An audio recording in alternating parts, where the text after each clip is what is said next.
Now, let me demonstrate how to perform texture mapping on a three-dimensional model. Mapping texture onto a three-dimensional model. First, we need to import a three-dimensional model. Enter the three-dimensional view by clicking the three-dimensional view button and import an STL model.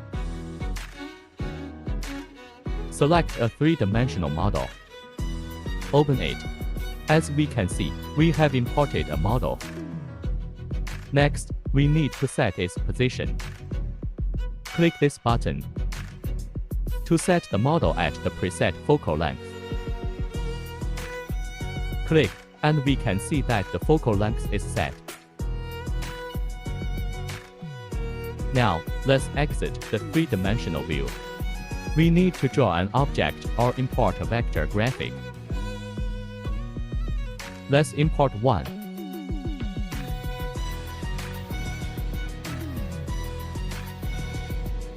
Modify its size.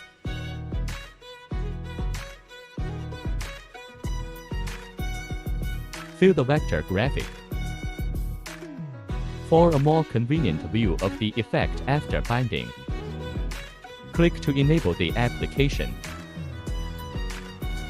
Click the center button to center the vector graphic. Next, bind the two graphics together. Performing texture mapping, select both graphics. Enter the three-dimensional view. Take a look. Before binding, the two graphics are separate. Choose freeform surface. Z-axis binding. Click OK, and we can see that this is the setting for three-dimensional binding.